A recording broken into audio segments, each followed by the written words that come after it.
February the 8th.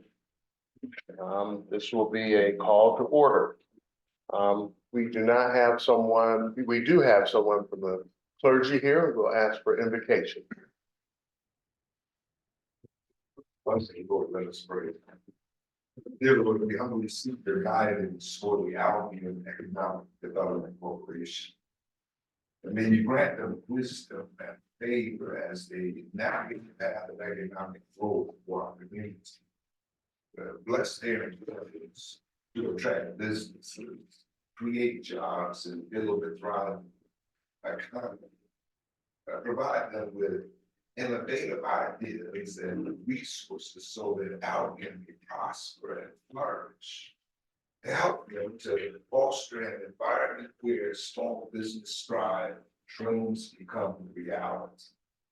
We entrust their efforts to your capable hands, knowing that through you, all things are possible. We lift the spirit up in the precious and most holy name of our Lord and Savior, Jesus Christ. And we just say Amen. Thank you very much, Pastor Amos. With that said, we'll stand and have a pledge of allegiance. Ben, I'll ask that you lead us in the pledge of allegiance.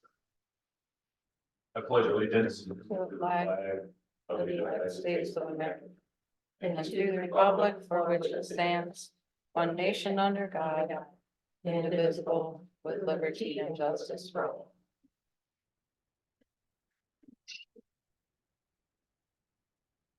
Thank you. We'll call for approval of the agenda. Beverly? So I would like to propose some changes to the agenda and then would need a motion to follow. The first change would be to combine items 12 through 16. And that would be the new item 12.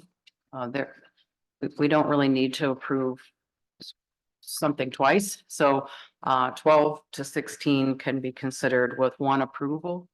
So 12 to 16 would become the new number 12. That would make 17 would be the new 13. 18 we will remove. We are not having this closed session today, so 18 would be taken out. 19 then would be taken out. 20 would be taken out. So then 21 becomes the new 14. And then it would follow 15, 16, and 17. So if I could get a motion to approve the agenda with those adjustments.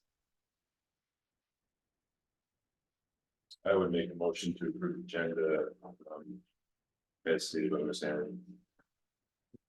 I'll second that motion.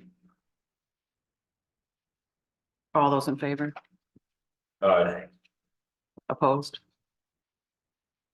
There you go. We are at item number 5 for public comment.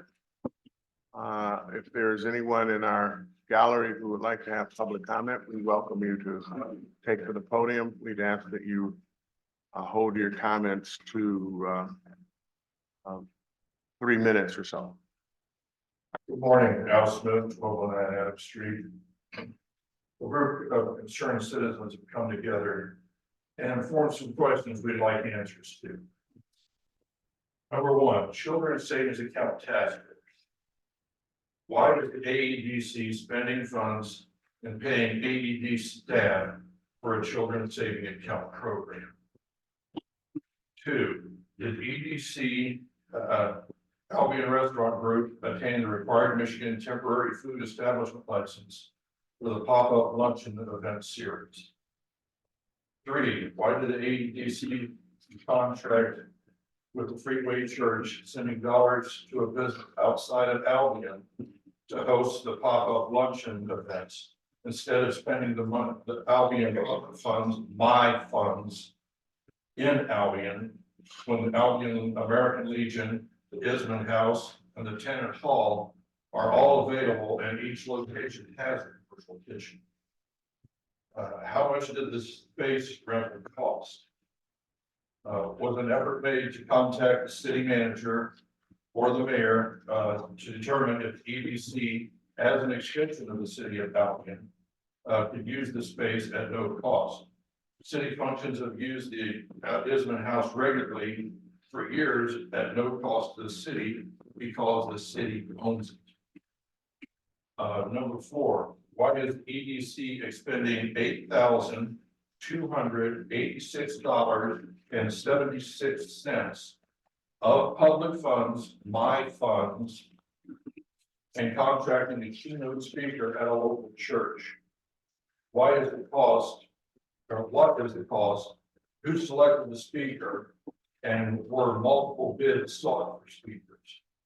Number 5, has the city manager or mayor been consulted concerning the Put Your Town on the Map contest submission?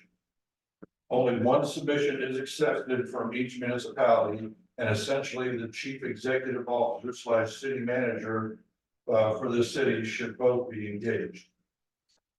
Is the EDC president CEO soliciting donations from private individuals, corporations, and other organizations for any purpose? If so, are all the members of the EDC board of directors aware of any such fundraising? And has the EDC attorney and the Albion city attorney both reviewed and confirmed that no ethical or legal conflict for the city employee to solicitate donations? It comes down to where the transparency people talk about. It is not in this. Y'all need to work on it.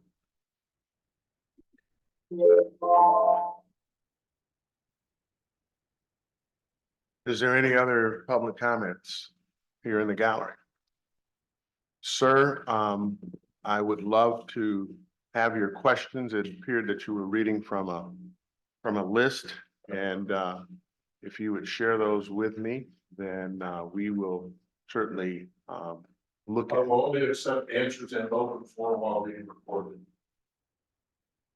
That's fine. There's no need for back and forth at this point, so We don't have. we just need the, You're not supposed to- need a list.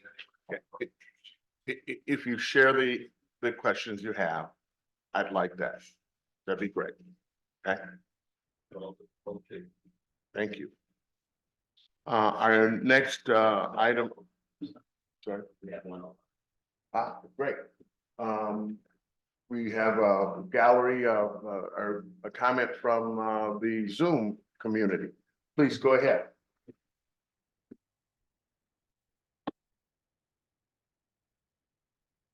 Yeah, Zoom visitor, you are able to take 3 minutes for a public comment. Please go right ahead.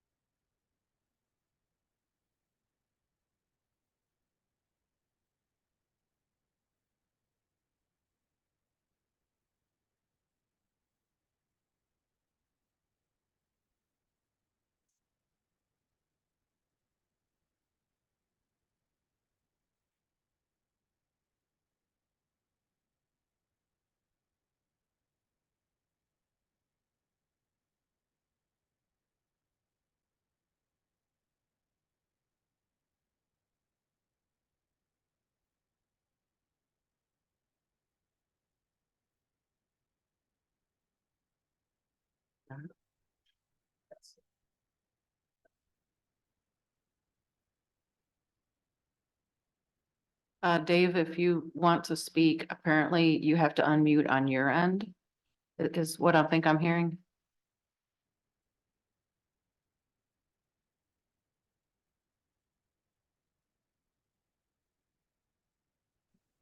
Can you hear me now? There you go. Yes, There you go. thank you. Thank Okay, you. so I echo the questions that Mr. Smith raised.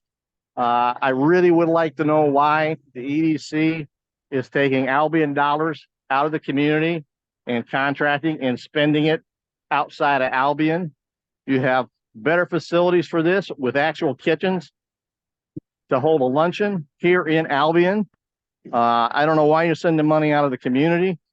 And the questions regarding fundraising raises a lot of serious concerns.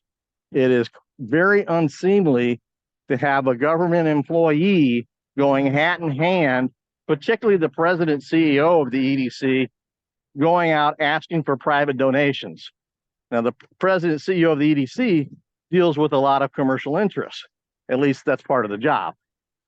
And this could be construed as, or be interpreted as, a subtle shakedown effort. Hey, if you want to do business, we'll do business with you, but well, we really could use a donation. I'm not accusing anybody of that, but that's the appearance. And appearance becomes reality. And if that's happening, you need to know exactly, as the board, exactly why, what it's being raised for, how you're tracking the money coming in, what it's being spent on.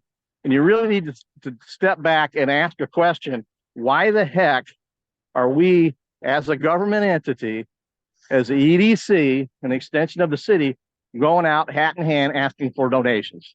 That's just inappropriate. Thank you. I did not hear the citizen's name. Who are you again, sir, and where do you live? Dave Atchison, I live here in Albion. All right, great, thank you. You're welcome. Any other comments from the Zoom community?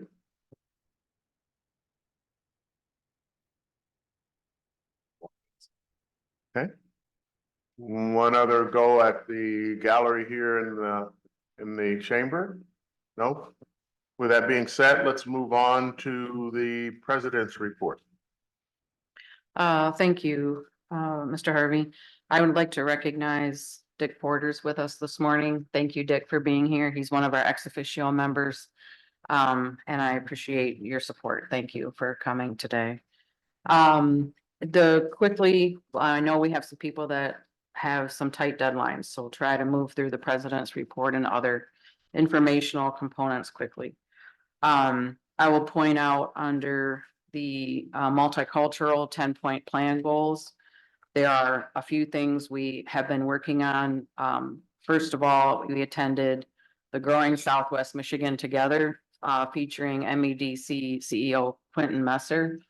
The purpose of attending that process was to make sure that we're out in front of the MEDC and that we are working on a statewide branding campaign and making sure that the MEDC knows the plans that we have here in Michigan as we attract funding. We also attended the Michigan Minority Supplier Development Council statewide event in Battle Creek. This is a particular event where we learned, and we actually took a few vendors from here in Albion with us and helped introduce them to the supply chain. And that is a critical component as you're growing your ability to attract new business into your own business. So trying to give our vendors a heads up on how to maintain and become part of that supply chain. There's an article that we published that came out of that talks about it's if we continue with the purchasing habits that the United States here in the corporations have currently, it'll be 330 years before minority suppliers gain parity with majority suppliers. If habits for purchasing can change 1% a year and increase minority suppliers 1% a year, that number of 330 years reduces to 15 years. So if we're looking for a number and a real difference that we can make if we help our minority suppliers maintain and grow at a faster rate than is the current trend, we could really help drive parity. So one of the goals that we have both in our 10-point plan and in our 5-year goals is to increase opportunities for minorities in business and also increase equitable division of resources. So these are goals that we've adopted as a group, and I'm happy to say we're taking action on those. In progress is an application called Put Your Town on the Map. This is an MEDC, this is a CEDM effort, and it is sponsored by Consumers Energy. And there is only one per municipality that is allowed to apply. And the Albion Economic Development Corporation is supporting the city's application. And so that is how this is being done. The ask that we're considering and putting forth is signage. So there's been a lot of discussion around new signs coming into the city on the four main entrances. And then maybe even some wayfinding downtown. So the proposal that's being put together is a joint application. The EDC is just doing most of the lifting, and it's on behalf of the city. I believe the DDA would also benefit from that. We had two optimized Main Street winners that we can announce from last week. The MEDC reached out to us and asked if we had anybody. And the two that won were Jenny Reisner Wade from the chocolate company, Yellowbird Chocolate, and also Vicky Clark with her cleaning business. So both of them will receive $2,500 toward technical trainings and enhancing their technical technology and their businesses. So good for them. We were only allowed to put forth two, and we only had one application, and then finally we reached out one more time and Vicky came forward. So I'm pretty excited about that. So two $2,500 winners. Under the EDC 5-year plan goal, the highlights for this month are we continue to work on the East Albion Industrial Park site readiness and land accumulation. That will be there for some time coming forward because that's a heavy lift, multiple years. We have we're supporting expansions in the West Albion Industrial Park. And we'll talk a little bit more about that later. We have something for you to approve on that topic. We continue to work on attracting established commercial businesses. This was feedback that we received at recent meetings. Particular items of interest for folks. We are partnering with the DDA to have more transparency around brownfield and revolving loan fund usage. The DDA has asked us to come in and give some information. Also of note, on March 7th at the Ludington Center, you're all invited to the economic update, which is at 5 o'clock, and that will be a joint effort between the city of Albion, the DDA, and the EDC. So all three will be reporting out their efforts on behalf of the city. We are continuing to support growth and expansion both on Austin Avenue and on North-South Eaton. We are looking into recommending to council possibly adopting corridor and infrastructure authorities. We haven't brought anything formal to you yet because I've not finished much of that analysis, but we're in the beginning stages of that, which could help bring some tax dollars that would be captured into the future into those areas for development, very similar to some of the capture that we're collecting here in downtown. Under the Housing Champion goals, we are supporting the homeless solutions in Albion, trying to be a good partner and make connections and help identify resources. We did receive our notice to proceed for our My Hope Phase 3, and that's very exciting. That's, as you know, a $500,000 grant, and we have about 40 people in the pipeline that could benefit from that. Those folks would be receiving assistance to increase the economics of their home by having repairs done. So we're very excited about that. The notice to proceed means we can actually start interviewing candidates and getting contractors out to their locations. We spent some time understanding Oak Meadows' new strategic directional changes. They are making some significant changes to their anticipated population that they would serve. And so we're continuing to understand the impact of that on low-income housing and whether that increases the need for more low-income housing or what that status will bring. So they're making some significant changes this spring and summer as to the population they're attracting there.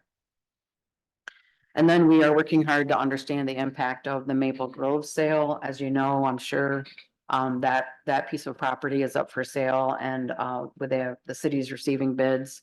And we're working very hard to understand how that will affect future growth in that area and also the status of housing for people that are currently there. So under the Housing Champion goals, those are the areas that we are most focused on right now. And that concludes my president's report. Thank you.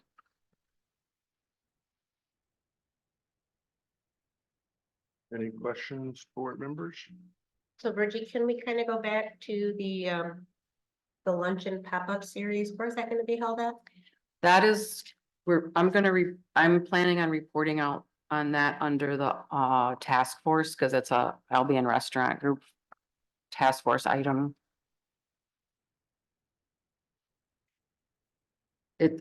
I'm covering that under item number 8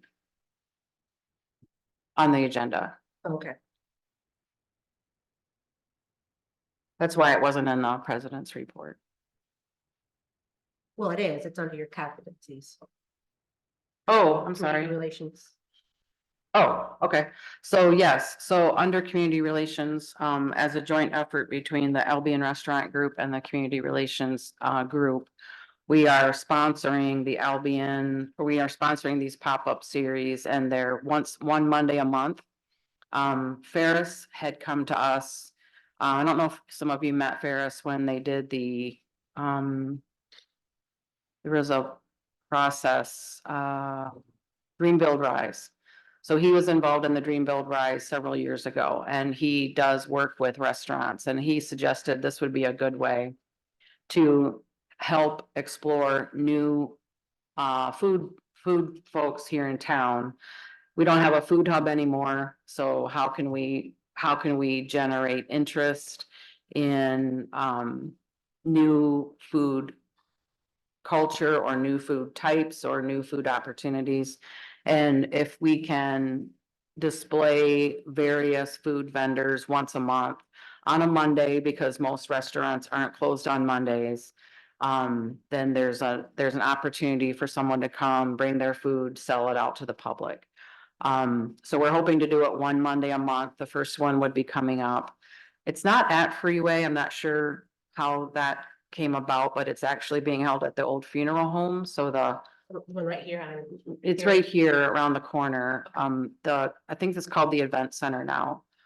One council person had recommended that I should have said on the flyer, old funeral home, because I think everyone knows it as that, but it's the renovated event center. So there'll just be one food vendor a month, and it's just open for an hour.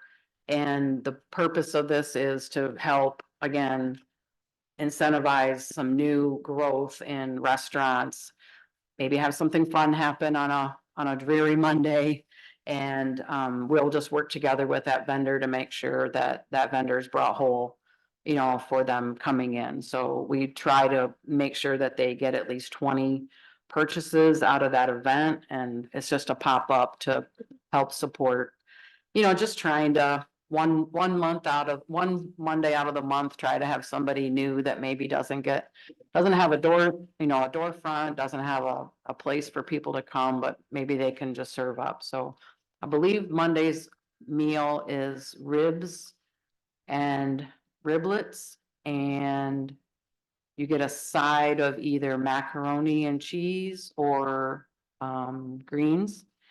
And we'll be serving water. It's, not a lot of just plain water. So just H2O. So, So does the event center have a kitchen? Because I've never been in there, so I don't know. yeah, so the questions are coming. They do have a kitchen, but it's not a commercial kitchen, so you can't cook there. Hmm.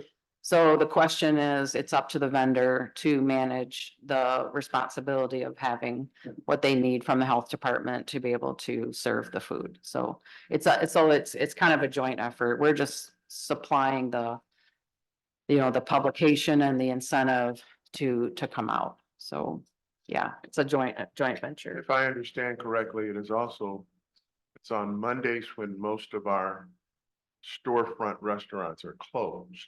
Most are, right? Okay, Mhm. so that it's not intended to be a particular competition for them, but a complement to the community for something else Mhm. to be had on what is typically a day that restaurants take as a day off.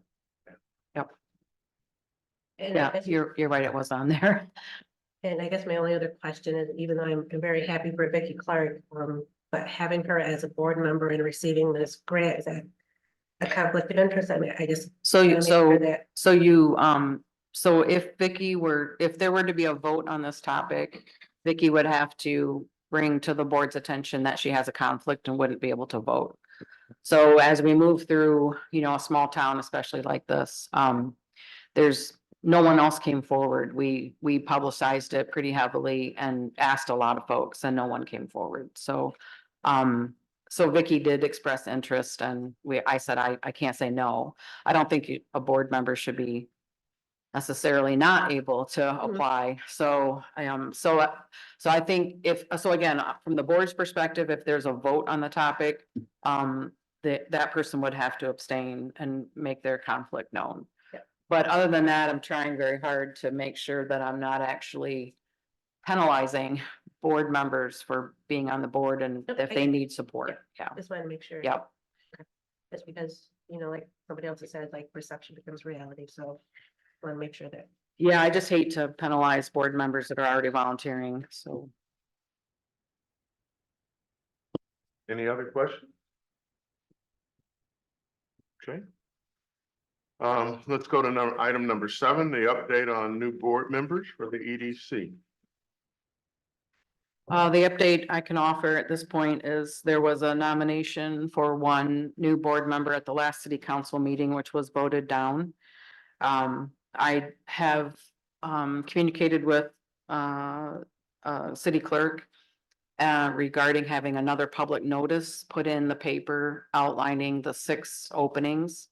That will be at a cost to the EDC to have that republished because the city already published once and although the city manager was happy to see it published again, didn't want to pay for the cost. So the EDC will pay to have all 6 in the paper again advertised. So that everyone knows there's 6 openings.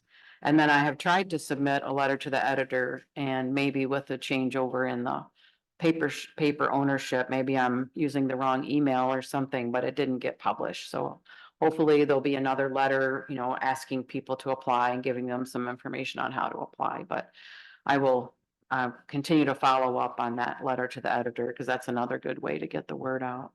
So we should see more information on the paper, hopefully coming up. Vicky, I know that you in our last meeting indicated that you would move forward in working bring more nominees to consideration. I'd ask you to continue that effort. There's much work to be done. We know that going forward, based on the plans to be under consideration by the board, there will be considerable workload for us to take on. And having more board members will be very, very helpful to us. So again, I make the personal plea to you to bring board members forward for nomination and consideration by you and your council. So that we can sort of spread the work around that the board has to do, right? Yep, Yeah. and like Bridgie said, I did bring one forward and it did not get approved, so So, I will make, yep. yeah, make the again, attempts. if you continue to bring 2 or 3 at a time, that would be so helpful to us, right? Want to get the city's work done. Mhm. Yeah. Let's go on to item number 8, the task force in the group reports, and Virgie, if you take the mantle and move us Sure. through that. Thank you. So we've kind of covered a little bit on the Albion Restaurant Group. Their big events right now are trying to get these one Monday a month events off the ground. So they're working very hard on that. They meet monthly and they of course are scheduled to meet again this month.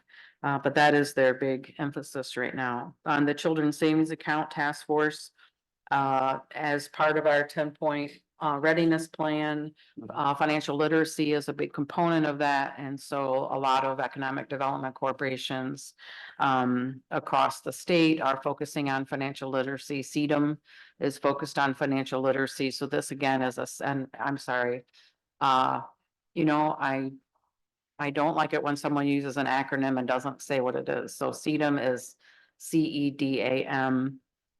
And I know it so well, but I can't tell you what it stands for, but it's a community development group here in the state of Michigan. And they're very active in supporting community development. So it's one of our real levers when it comes to policy and when it comes to opportunities. So this is the Children's Savings Account is an opportunity that flows from the state. It comes into CDM.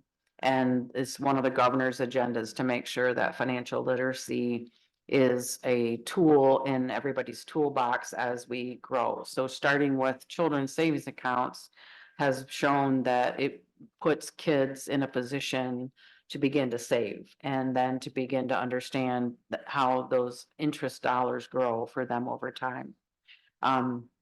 So like some of you, I have 3 grandchildren and, you know, trying to encourage them to put a little bit of that money from their pocket into their savings account sometimes is a big lift, but that's what the CSA program is. We're waiting for a slot to open up that we could apply, and then there'll be funding that will be, that'll be able to assist us.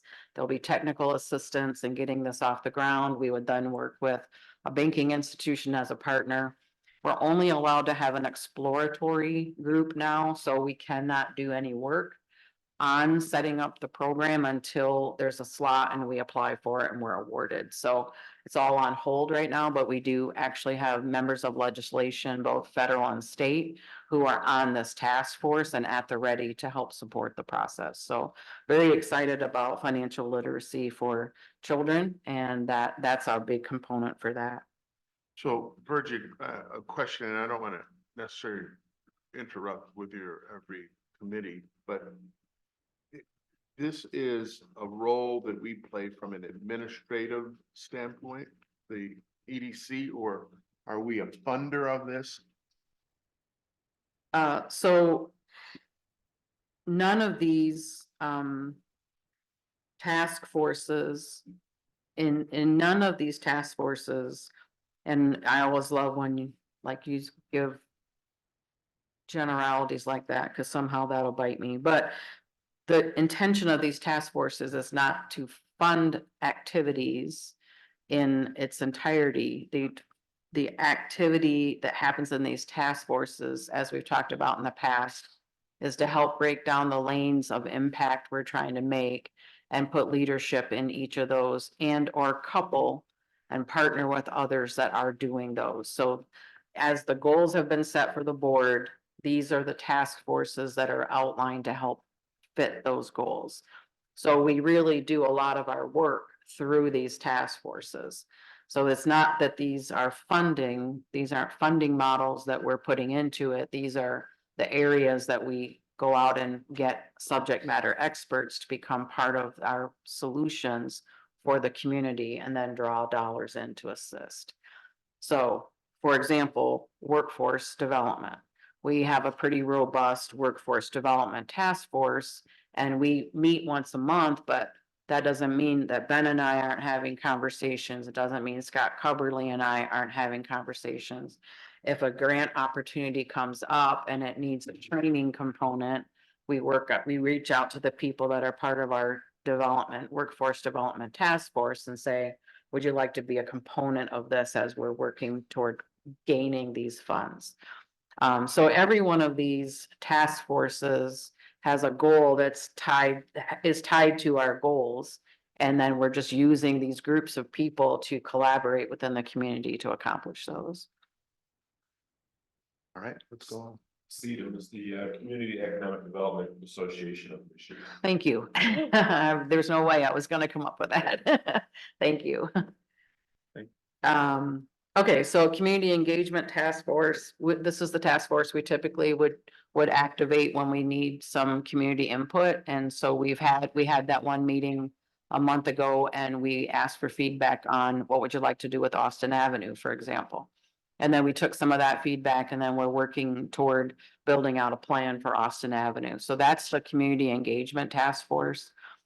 They also meet monthly, and we invite anyone who wants to become part of that. It was a pretty big group the last time. We had some drop-in members, so it's just a really good way to be able to touch people in the community and hear what people are interested in. So we don't want to develop programs in a vacuum and not know, what the community is interested in doing. Okay, all right, good. Then the executive board, of course, we meet monthly, and the housing task force. We also meet monthly, and that was a pretty robust meeting this last month too. We had Mishta attend. We had some new developers drive in from Muskegon to join us. We have some people that were homeless, interested in the unsheltered and homeless discussion, and they were able to attend a meeting here at City Hall. So we kind of had a big, pretty successful morning of housing discussion. So very excited about that. So that task force continues to support, especially lot by lot development, helping people identify what they can put where.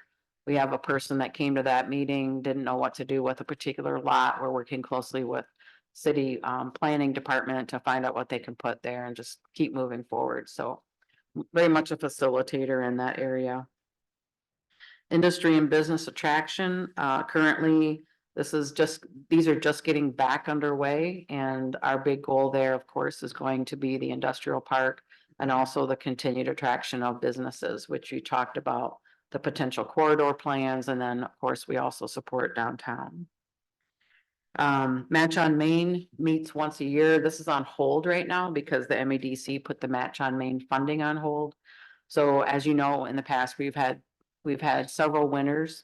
Most of those are closed out. We have one that's open right now, and we have an opportunity for that particular vendor to come in and finalize some documents to be able to draw down on construction costs on their project, and that needs to be wrapped up by June 30th. So I anticipate they'll be coming in to finalize that loan, and we'll get started on that project. So that should really help. It's a restaurant in a town, most of you know, and we're excited to be able to help them. Nominating task force doesn't meet on a regular basis, only as needed. Revolving loan fund committee meets as needed, and we do have a new request that has come in.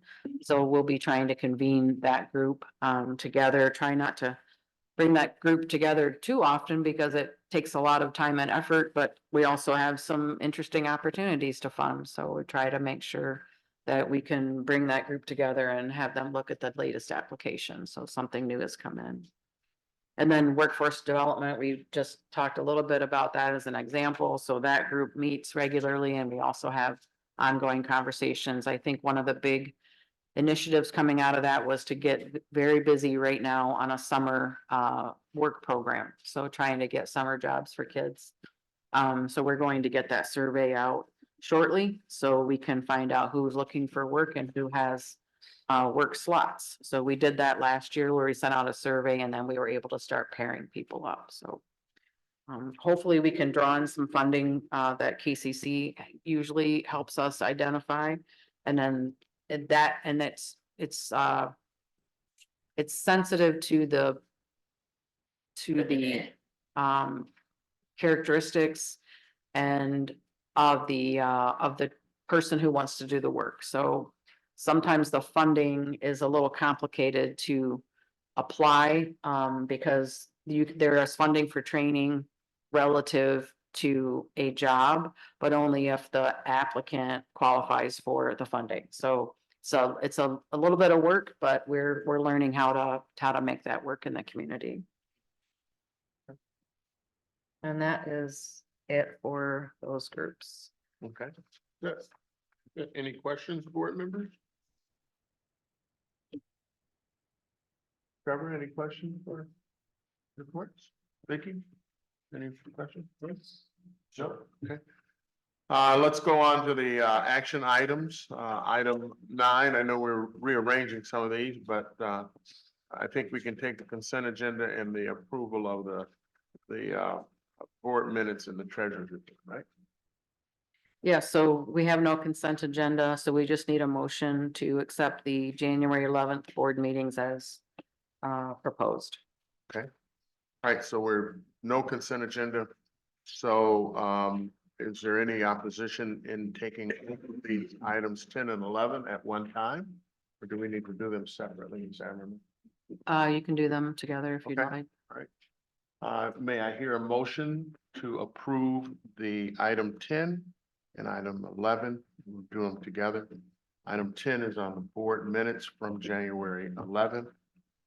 And item 11 is the approval of the December 2023 treasurer's report.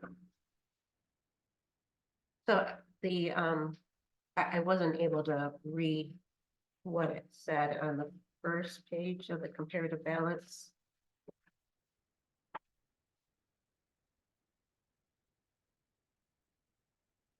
I'm sorry, is there a motion?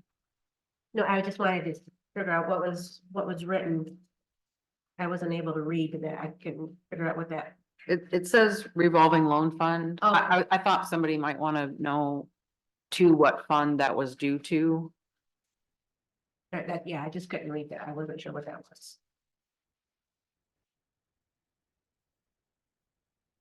Can I get a motion for item 10 and 11?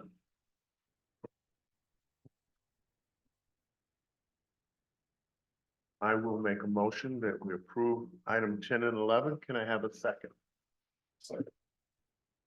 We have a motion and a second. All those in favor of approval of item 10 and 11, please signify by Yep, you'll want to ask for discussion. discussion. Is there any discussion to be had? Vicky, you have any questions? I just wanted to make sure that were there any notable charges or changes on the sheets that need to be noted or no?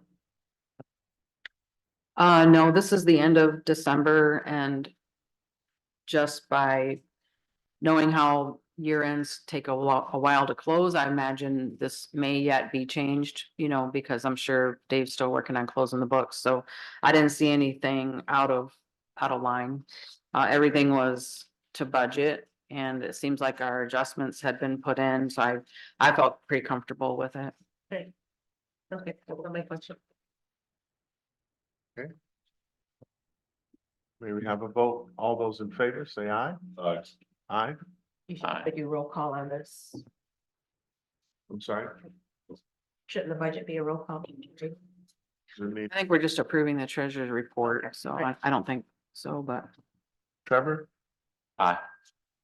All right, it's been moved second and a verbal vote has been had to approve the treasurer's report from December of 2023 and the board meeting minutes of January 11, 2024.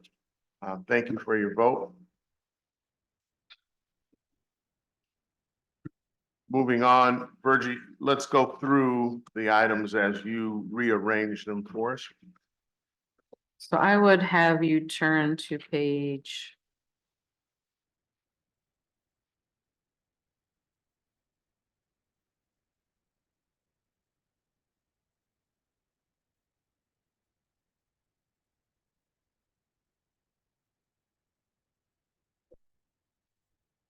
Well, I want you to go to page 37.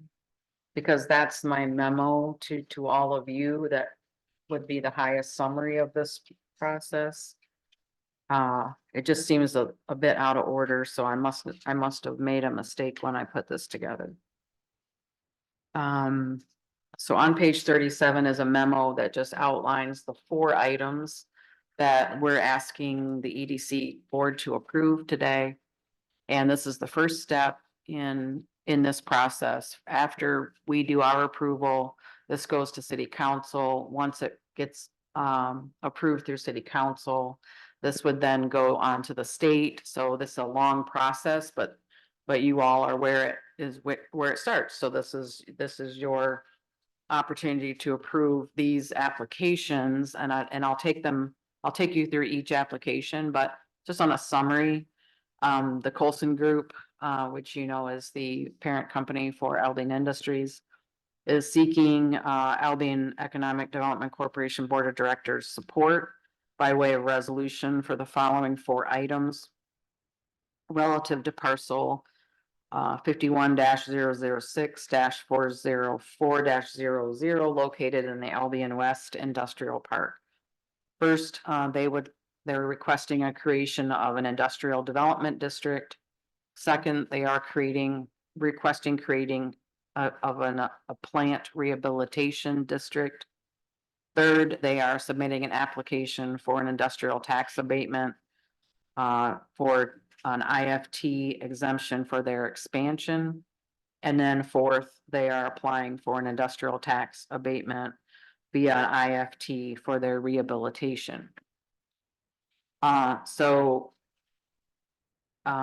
It is their intention to put at least a $12 million investment into that piece of property.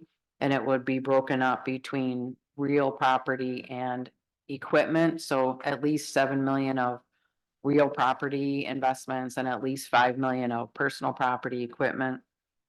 And they are working diligently to begin their process this spring, probably April. But before they can do that, we need to move this through the process. They cannot start any of this work until it's been approved. So that's why we're coming here first. Again, we'll walk this into city council and work with city council to get their approval. And then we'll, of course, we'll walk into the state and help them work through the state process. So there are actually 4 items to approve.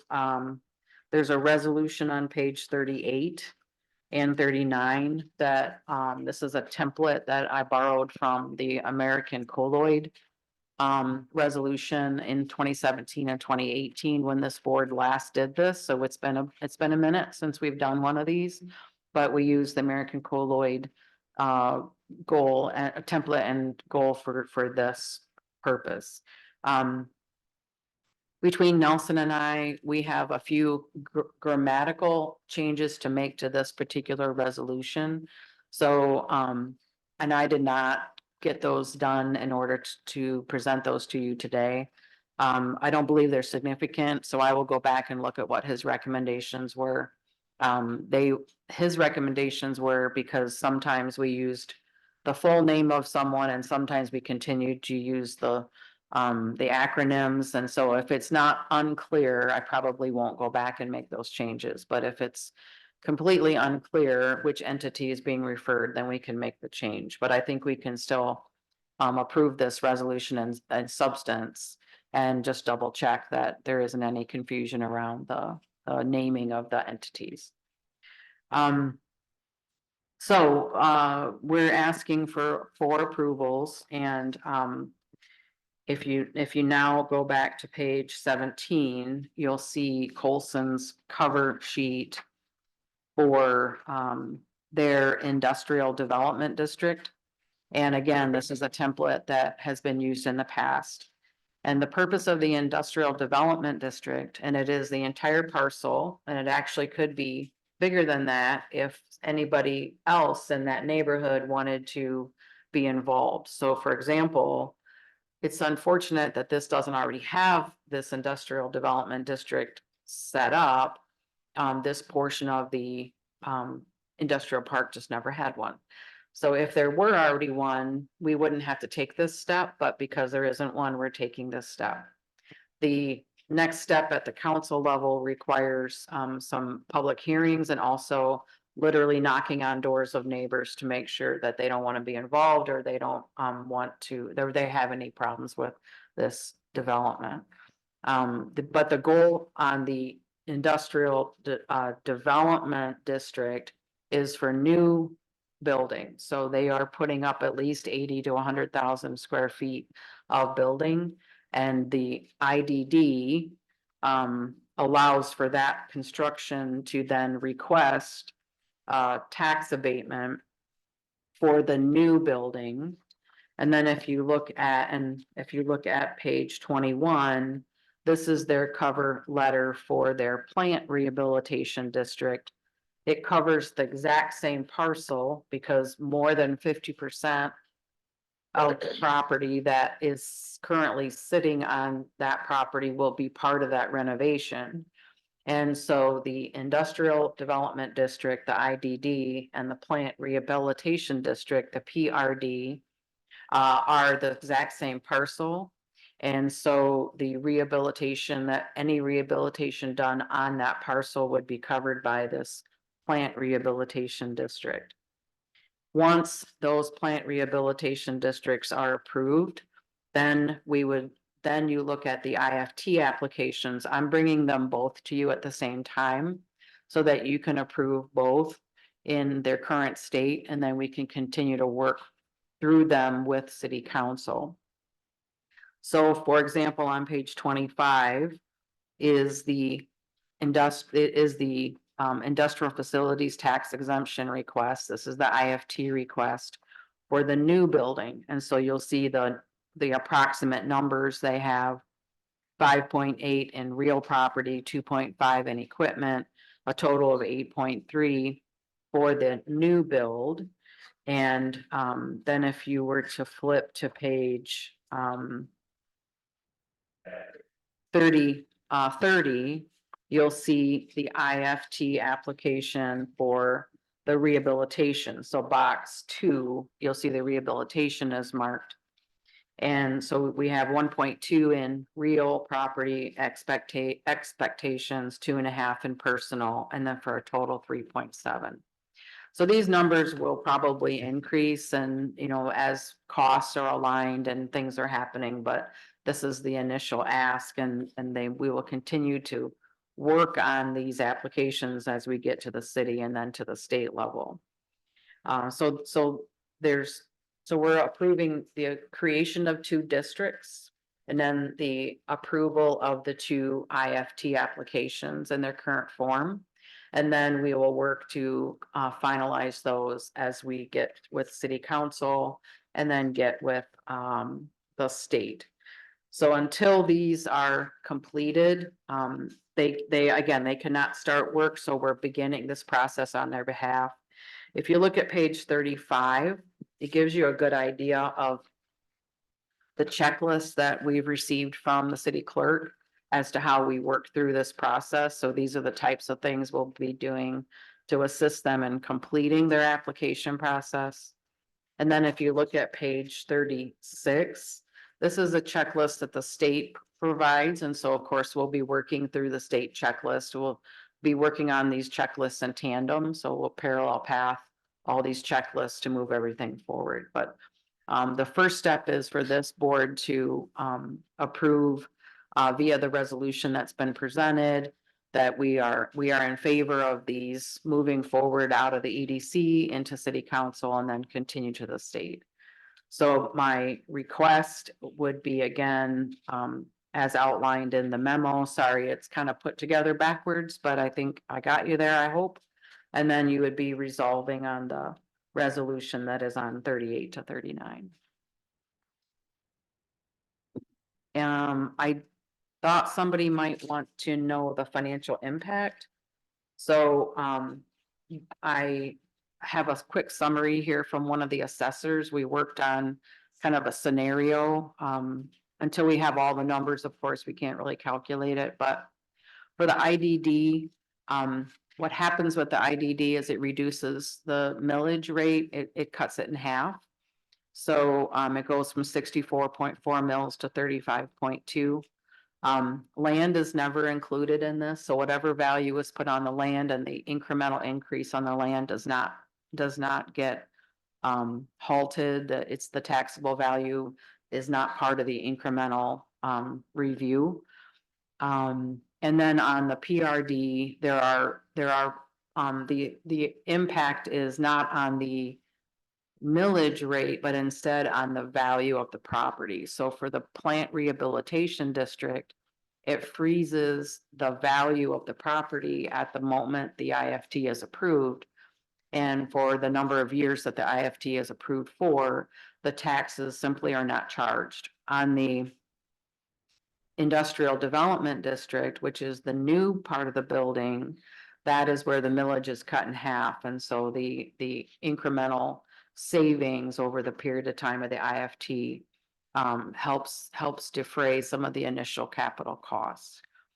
All in all, for example, if you had for every $1 million put into this piece of property, it would save about 15,000 a year for the investor developer. So that's a high level assessment of kind of the money that we're talking about. So this is a typical incentive. This is what the EDC does. This is how we begin to attract a new development and new growth into the area. They will be bringing, increasing from about 60 jobs to over 120 jobs. And this is kind of the work that we do. So congratulations for having someone who's this interested in growing, and I would hope that you would approve this request. So the property that is on the survey, this is all in Sheridan Township, correct?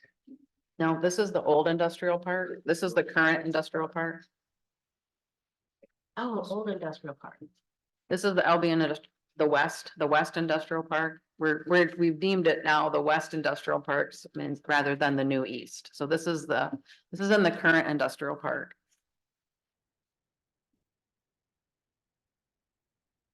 So this is an expansion. Albion Industries is relocating from Clark Street over into the new industrial park.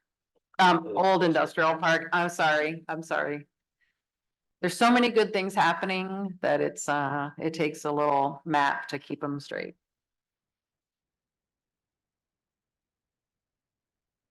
Praise God, we have so many good things happening. So as Vicky kind of gathers herself on a question, at the end of this, the employment increase for this company will go from, I think you said maybe 60? Yeah, around 60 to 120 plus. Okay. Yeah. And do we have any idea what that relative average earnings for an employee is? I mean, you're adding some income for folks and bringing more people in. What's the average? The employee, 50 grand, 60 grand for this company? I didn't bring that information with me. I've met with them from a workforce development standpoint. Many of these jobs are skilled, welders. It's a very, most of the stuff they do there is not a skilled trade, skilled labor. So they're very fair wages. Very fair wages. So that'll add to our community in terms of people being able to buy pastries or groceries or. From a workforce development standpoint, it's a fantastic opportunity. The jobs they're adding are good jobs. Are good jobs. Skill, Yes. CNC, I've noticed. is 3D welding, there's a lot of, the design. Right. And design attachers. Mhm. It's really neat to spend, day there, with my students. Just checking out what they do because they're trying to figure out how they get kids in their students in their pipeline to fill these jobs that are coming out very soon, so. Yeah, it's a great project. From the standpoint of tax revenue to the city, how does this play out? Is this a impact on tax revenue to the city? So the city will get half of the revenue that they normally would get, but half of something is better than nothing. I mean, that's a very high level philosophy on these incentives. So the taxability on the, Local income tax, though, people are working.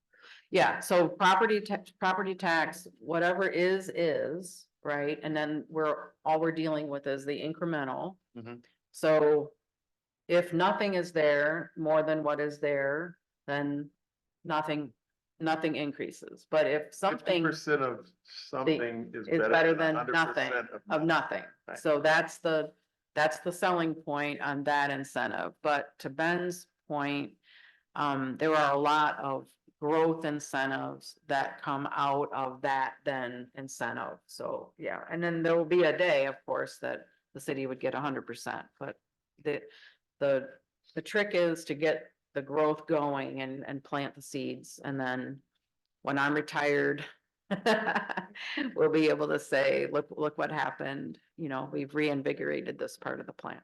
And certainly acknowledging that, and please don't take my tenor in the wrong way. I'm just certainly wanting to make certain that we are airing some of the facets, so that discounted, if you will, tax revenue to the city has an elongation period or a lasting period of how long, roughly? Typically 12 years, but I don't want to say that because we haven't finished the finality of it, but typically the 12-year mark is standard. So, Just want to be real careful. so that's yet to be solidified and defined. Right, so on average, 12 years, typically nothing more, right? than that. I wouldn't imagine it's more than that, but Yeah. yeah. Good.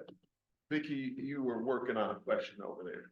So, no, and I just wanted to check and see, so they do own currently all this property that's on the survey right now?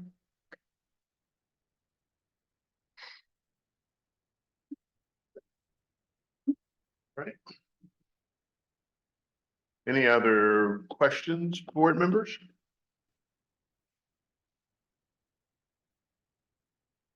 No? No? All right. There appears to be no more questions, Ms. Ammerman, so So I believe you need a motion to approve the resolution as included in the packet. Noting that there may be some grammatical changes, but no substantive changes. then she stated it well. I'll paraphrase just to have it officially in the record. May I hear a motion to approve the proposal as provided, recognizing that there may be some non-substantive changes grammatically to move this package along in its process and approval. May I get a motion? Well, can I just have one more question? Because I know you had made mention about the districts and finding people who reside in the area. Since it's in the industrial park, there's no residents in those areas, so. I'm sorry, I probably don't understand the question. So you had said like, by creating the districts, we need to make sure that people, In that application, typically it would be the industrial neighbor. yeah, So you go to your neighbors, I can help you with this, with your industrial neighbors around you, right? okay, If so they're like the other business owners, other business owners. in and the- not in the necessarily neighborhood. residents. Exactly, because, there's no residents around them immediately, right, within a quarter or eighth of a mile. So you go to your neighbor who's whatever it may be, another manufacturer of some sort, to find out and get their input. That's what typically would happen at a public hearing kind of situation. That summarize it correctly? So for the plant rehabilitation district, it's limited to the parcel. But the industrial development district, once we go literally knock on doors of adjacent properties. If somebody says, oh, I feel like this is a good time for me to want to add on to my building, then we would expand this IDD larger. If in a perfect world, I don't know why, but half of the current industrial park was granted an IDD some time ago. This half never was. So so there's a TIFA difference between the revenue over here and the revenue over here. It's taken me a long time to sort it all out in my own head. But if there already had been a development district, we wouldn't have to go to this step.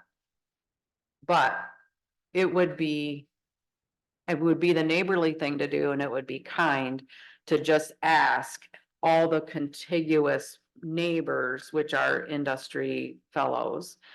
Were you thinking of putting up a building this year? Because if you are, we should expand this IDD to not only include you, not only include Colson, but you too.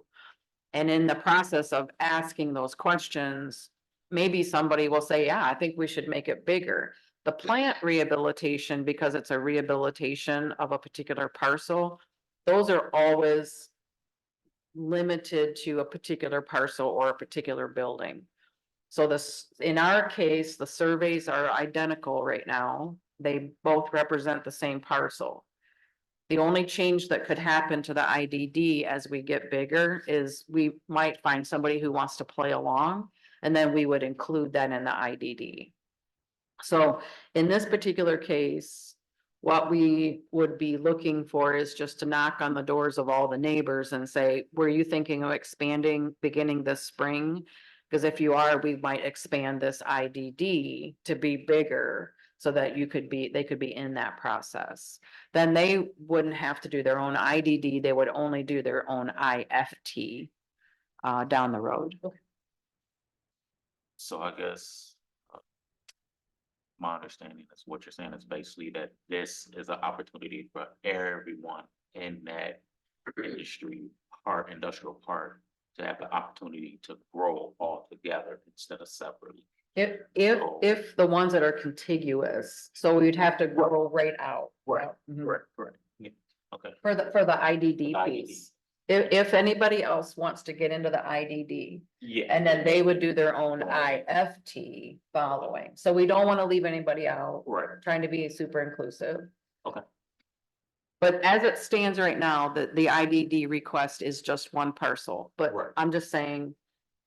To be fair and do our jobs right, bang, bang, bang, does anybody else want to play? I've already started nudging some, but I haven't heard any yeses, but we'll continue that work. I would, think I have this wrapped up. I would, make a motion to approve the, Colson Group Industrial Development District Plant Rehabilitation District Resolution, with consideration to the grammatical errors that need to be, that may need to be fixed. I second. We have a initiation and a second. Any further discussion? Hearing no further discussion. Are you ready for the vote? All those in favor say aye. Aye. For clarity, Virgie, just for clarity, let's do a roll call on this, if you don't mind. Let's just do a roll call. Okay, you already asked for ayes and there were no nays. There were no names. Okay, so I'm just taking notes. Harvey, Yes, White, Yes. Wallace. Yes. Snyder. Yep. Okay, thank you for that. I very much appreciate that. On behalf of Colson Group, they also very much appreciate this and I've heard nothing but good feedback from them on working with everyone here in town. So thank you for all your support. all right, let's go to item was 17, now 13. Yes, so the last item that I have for action today is the speaker engagement agreement for former Representative Lisa Howes. Every year, the EDC tries to put on some inclusive activity around Black History Month. Last year, we specifically did the Color of Law book read program. So some of you may remember that. We had a conversation at Sterling Books and we had obtained sponsors for some of the books and we paid for some of the books and this is an economic development activity. So of course we have an economic development budget. And that's what it's for, is to bring opportunities into the community that would be according to our goals and our initiatives. So this year, what we chose was to bring Representative Lisa Howes in. She's an author and she has served in the House of Representatives She ran for mayor of Detroit. She did not win, but she did run for mayor of Detroit. She's written the book, Handy Girl Mentality. If you have heard her speak, I've heard her speak several times. She's a CPA. I've known her for years because we served on the MICPA Board of Directors together. If you've heard her speak, her message is bounce back. So we all have those things that happen, whether it's early in our lives or whether it's during our careers or whether it's later in lives where we kind of get put down and we aren't sure how to come back from that. And we might not even know in the moment that we're in our bounce back, but she's really good at articulating, watch for the bounce back and the benefits. So I believe the speech that she's bringing is empowering Black voices. And it's, the point here is to make sure that we are celebrating, diversity in our community. We are bringing equitable resources. We are bringing folks in that represent folks in our community. So we have, the ability to, have our kids and our young people speak to someone who's been successful and really learn, from that growth opportunity. So, she will be here on the 27th in the evening for a talk. And that talk is at Freeway Church. So I'm not sure if maybe that's where some of the confusion of the pop-ups came from. But the Freeway Church has the right amount of space that we're looking for. And we've seen other events there. We're going to have a little musical episode included with this. So we like the space there because it's the right amount of space. It's intimate. There's a room for a warm up. There's a room for a meeting afterwards. So she'll speak during the part of that time from 6 to 8. She'll talk for about 45 minutes. Then she'll entertain students or others that would like to be a part of the discussion. Follow up in the morning. She'll be spending the night and follow up in the morning. Will host a breakfast for anyone who would like to speak with her individually. So we're very excited about this. I have brought the contract just in case there's any questions. This is well within the budget, of course. And we do have a document that says that I'm allowed to function through these kinds of things on my own, but from a transparency perspective, I was asked to make sure this was on the agenda. So I'm bringing it to you. The contract, the only change in the contract is we are not paying her graphic designer fee. So I think there's a $250 graphic designer fee in there that is not our responsibility. So that's coming out. But it's her speaking engagement fee is $5,000 and then she bills for mileage. So that's the cost of the event. There's a small fee to rent Freeway Church. And I believe that's the essence of the cost. So we are in the midst of accepting sponsorships because this is kind of the typical thing that we would normally go out for, just like we did for the book project last year, and Albion College came in with some money for books. We are already asking for sponsors, and if people are so inclined to want to support, we would be happy to take that. Some of you may have noticed that in honor of my birthday this week, I put a notification out on Facebook and asked everybody to contribute $5 to bring her in. So I think this is a really good community engagement opportunity, and we're just super excited about it. So I think our goal here is to approve the speaking engagement agreement. And so I would just look for a motion to approve the agreement. Well, I mean, I also had concerns when I saw this on the agenda. One is this, the appropriate use of funds, bringing in a speaker. Because it's a one-time thing and it's a lot of money. So kind of going with your sentiment that, going based off of the resolution to do day-to-day operations, I don't consider this a day-to-day operation. This is a contract that the EDC has entered. And so from my perspective, like this should have come before the board for approval before it was agreed upon. it's a lot of money. A lot of money for a one-time thing. And the typical process before going into a contractual agreement is having, having an RFP put out, giving the opportunity to others to put in a bid, to come in and speak. And I don't think that was done, correct? So that process is not a process at the EDC. So that may be a process at the city, but we don't adopt that process. Because kind of, And the speaker I wanted was the speaker for a very particular reason, just like the book we picked last year, I picked for a very particular reason. So we're working on a very particular initiative, and that is making sure that we are bringing resources to this Black population we have here in Albion, because it's such a high percentage, and it's been an area that we have not invested heavily in. And so we are working to correct that. So this was part of my interview, that when I was interviewed, what are you going to do about making sure that minorities are getting opportunities? So this has been on the plate from the beginning of my time here. So the contract's not been signed. If you'd like to cancel, we don't have to sign the contract.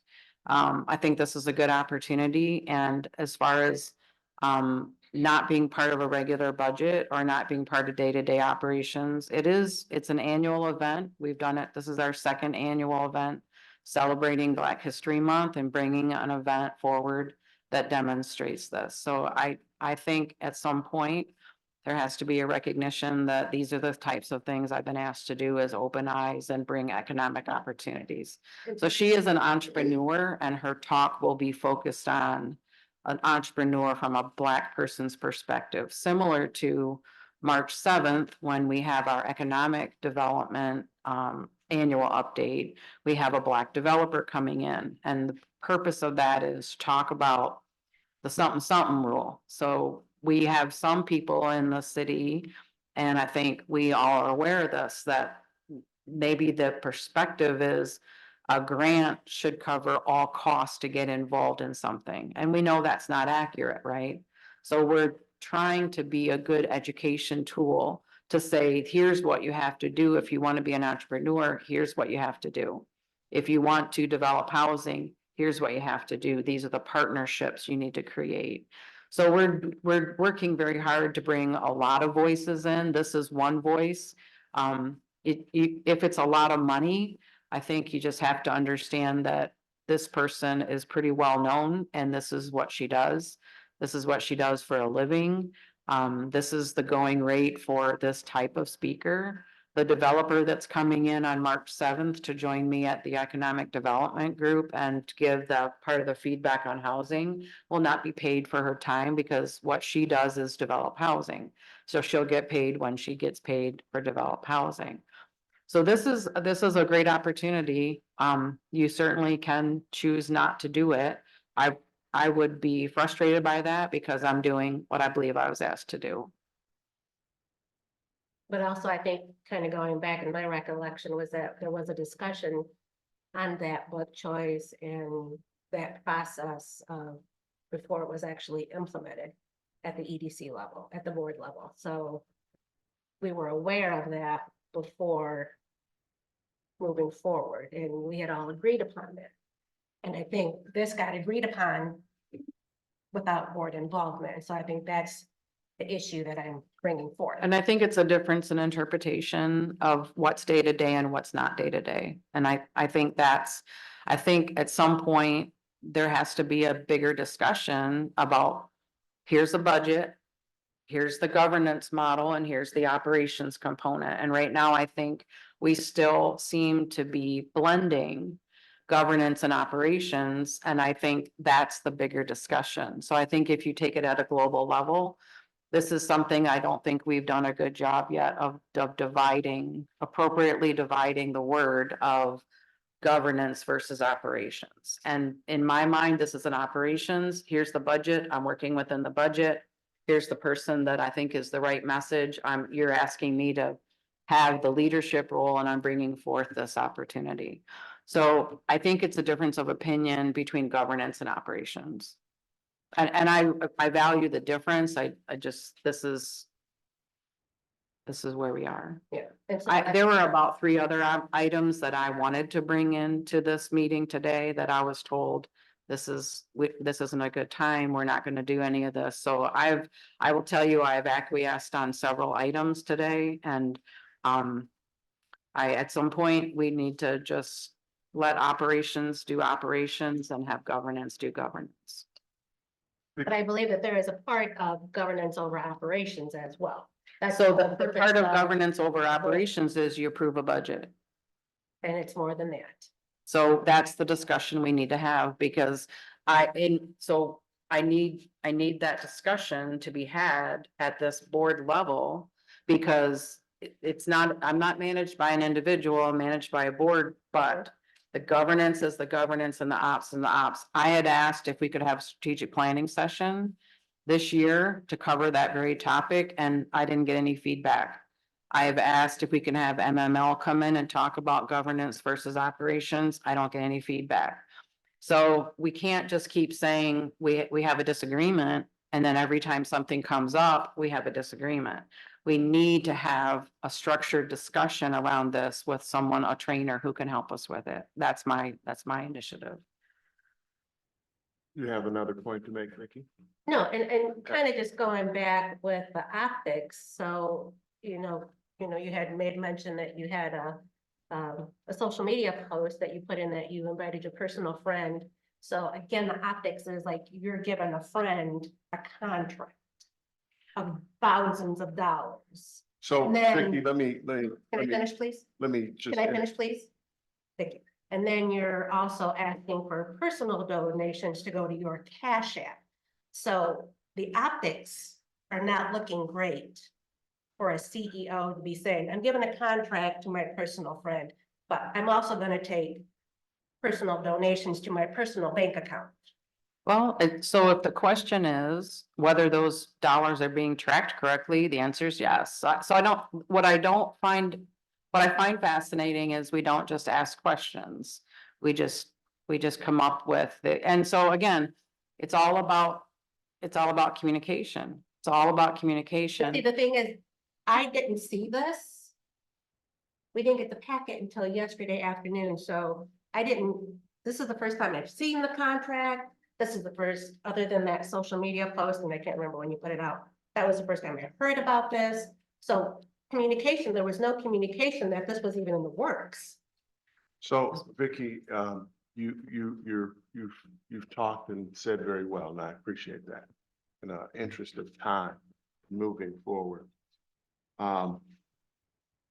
As the new chair, I have been working very hard to make certain that transparency is one of our most important edicts here, with the governance rules or without the governance rules. My interpretation of the budgets that set forward in our allocations for the year and her authority provided her the authority to do this. It was not a scenario from my perspective that I needed to get in the weeds as to this form and who was coming and what they were doing. We've given her the authority, I understand, in our governance rules, okay? The reason that you are seeing this today is because I am damn going to be transparent.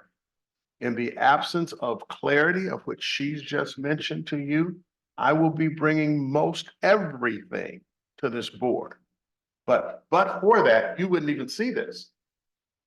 Because as I understand it, the interpretation, she has the authority and the ability to go forward with this and do it. I have said for transparency of community and board, we will put this in front of our board. Okay, so I also looked at the precedents of last year, them doing donations from the college and a couple of other smaller donations, okay? So I didn't see that as being foreign either, okay?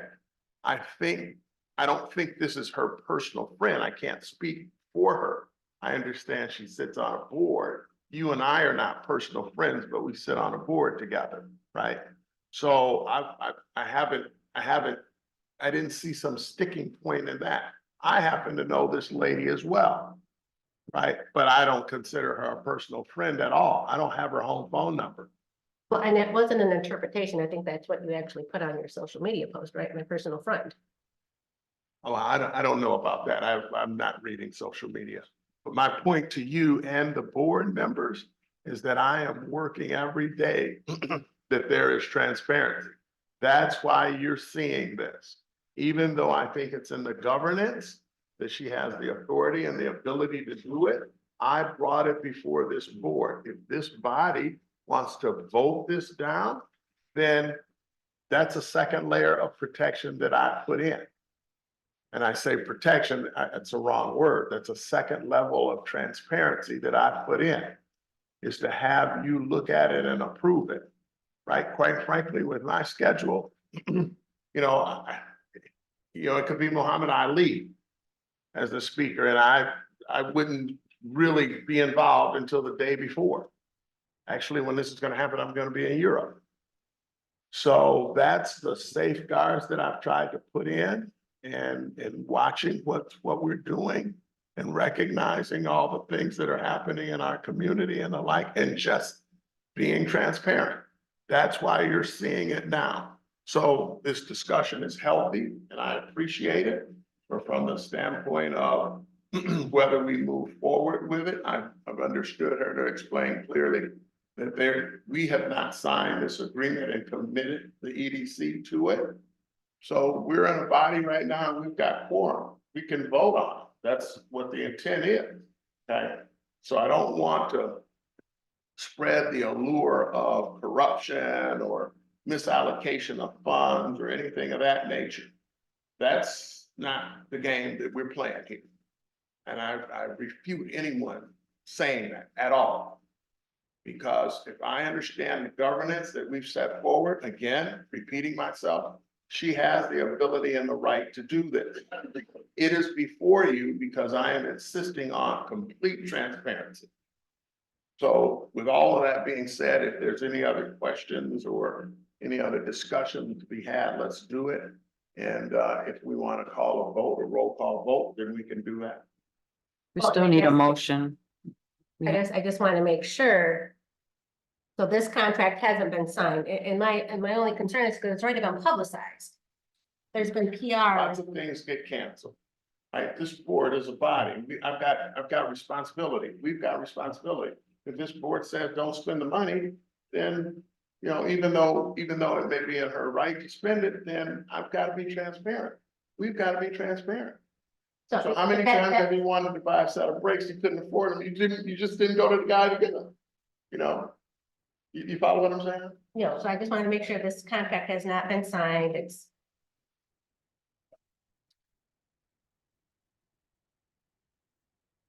That's her signature right there. Oh, okay. So. Cause I just don't want us to be in a situation where we find out this was not the appropriate use of funds. Maybe I haven't explained this clear enough. That's why we're here. Right? So that there's no misunderstanding. Again, as part of her role, part of the governance that we've provided her, she doesn't come to us to spend money for other things that are needed. But I thought that this was appropriate to bring in front of the body, right? Even though I think it's part of our responsibilities to do this. I wanted it to be transparent, I wanted it to be on the table. And that's why we do. So, I think we've had discussion. May I hear a recommendation for a vote? Can I hear a motion for a vote? That vote is yea or nay? So you need a motion. The motion could be to cancel the event. Well, let's allocate the dollars first. I mean, let's go down that road. May I hear a motion for the approval of this agreement, this contract?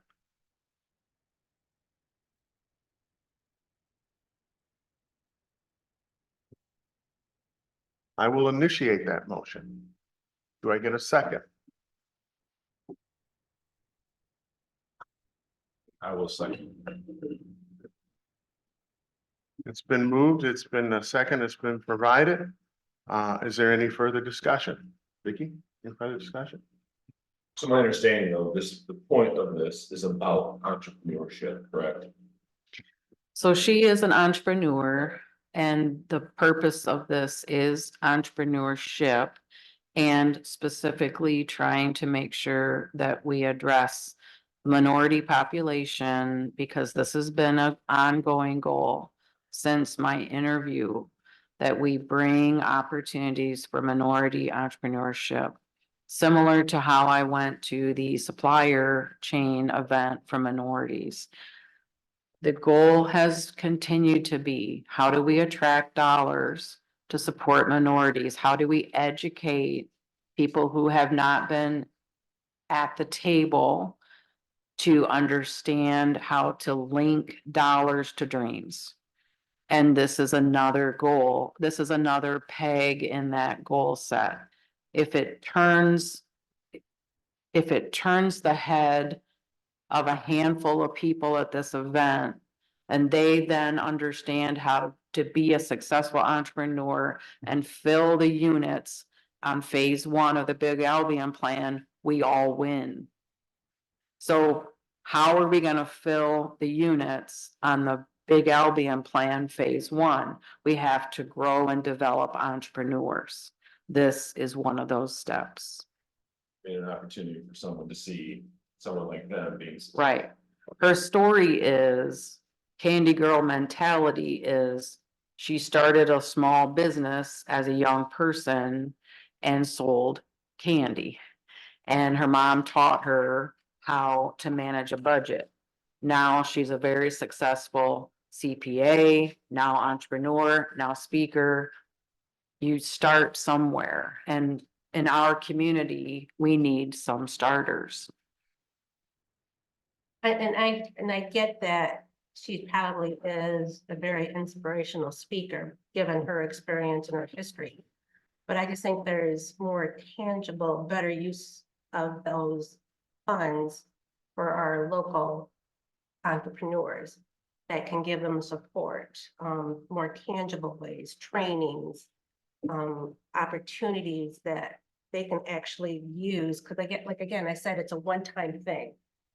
You know, I've been to my share of speakers, but unless there's something there that I can then use and work with, it's kind of, you know, it's great. But I think that there could be better use for our minority entrepreneurs within our community that we could also use those funds for. So you've been to your share of speakers because of the position and positions you've had in your career. Some people aren't exposed to those kind of speakers. And then I wouldn't say it's because of my career, it's because of, you know, speakers that we've had locally. You know, when there's a speaker that comes in locally and So so there's a motion on the table. I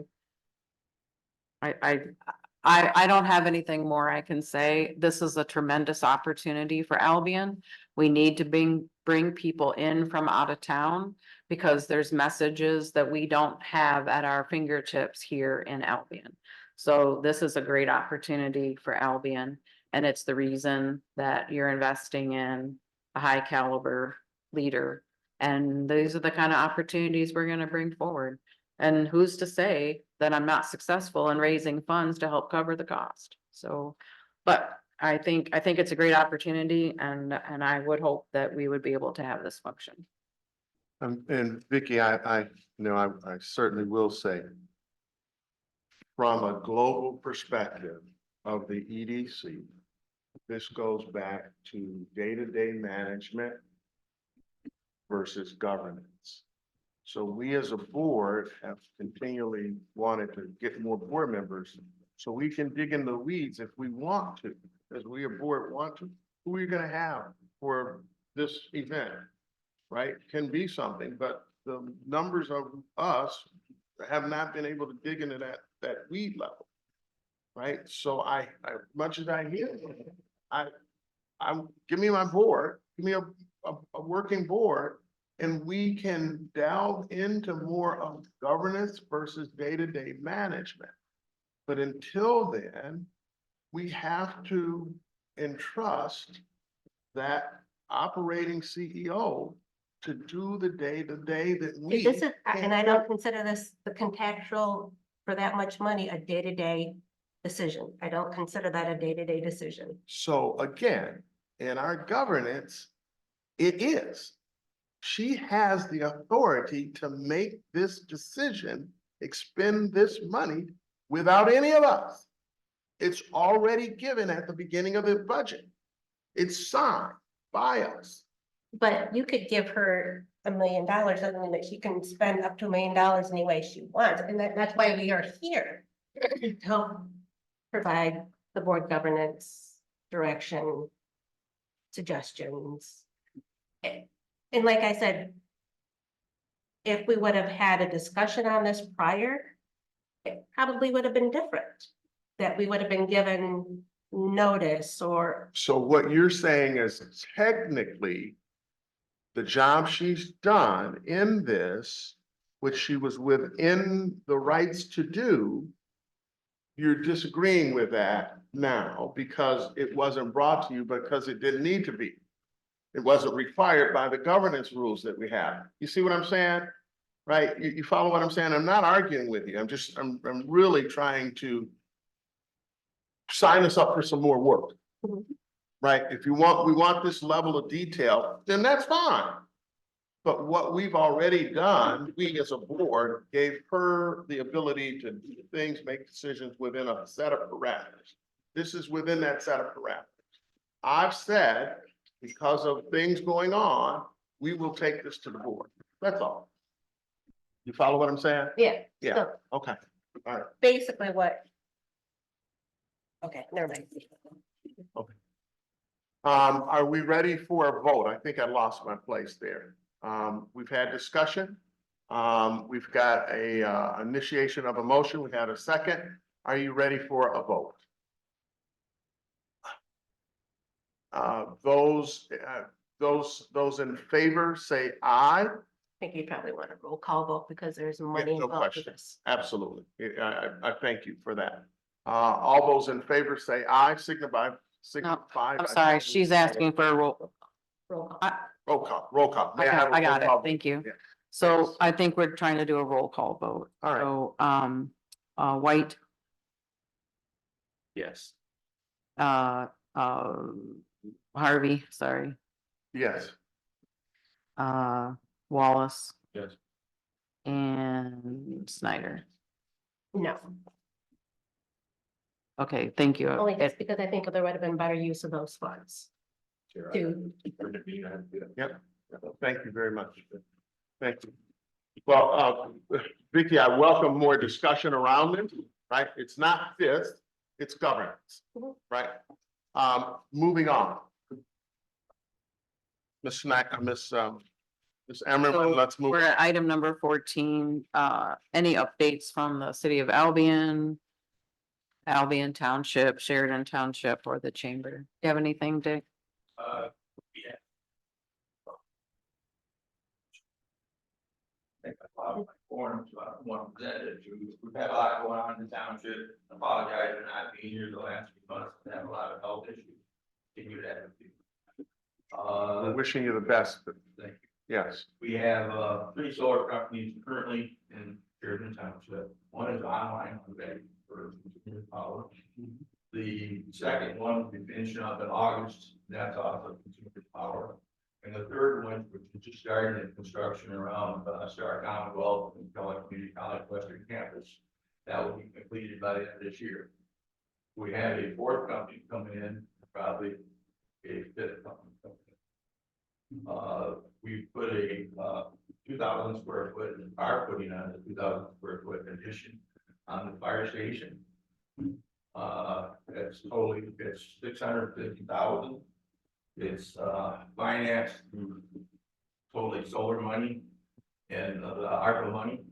We had think about $205,000 ARPA money from with COVID.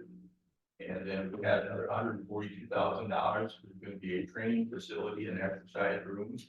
Wow. A very elaborate training room, Great. 2,000 square feet, and then we're putting on a big addition for a new fire truck. We're not looking for one. Right now, we do park a truck outdoors, because we're over salary. Hmm. But the larger size we had to go to, if we ever buy a new truck, the future had to have the higher base. So we had that on at this time. So that's about what we've got going on, so a lot going on. Well, I'm way late for meetings, my phone's ringing off. Thank you. Thank you, thank you for the report, and keep up the great work. You're just doing great out there. Yeah. Thank you. Mhm. Mhm. We're gonna learn things from you. Anything from the city, Mayor? From the city manager, for the audience sake, would you say some words there? No, she said she didn't have an update. I just asked and she said she didn't have one, so. Okay. Okay, so we will just adjourn without a vote, so. All right, well, we are now without quorum. But Vicky, thank you for coming, and we'll stand adjourned. Okay. Y'all have a good day. I have this document for you, Mayor, Oh, yeah. if you don't mind. I'll come over there. Blue flag, your glasses up. Oh, Yeah, I lost my quote. One color, since we don't. well, why should still be a public comment. Sir, if you would like You to, know what? There's no, you gotta wonder why. have no quorum. I don't care, I'm gonna say my piece. But wonder why people don't wanna be a part of this board? Look at the way you two run things. sir, if you'd like to step, I certainly don't feel like to put this much effort and money forward for a Veterans Day. Picnic or something like that. But no, you won't even consider that. sir, You people are worthless. sir, Don't think another.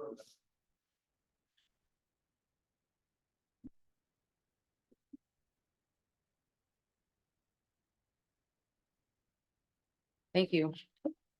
Careful driving, safe travels.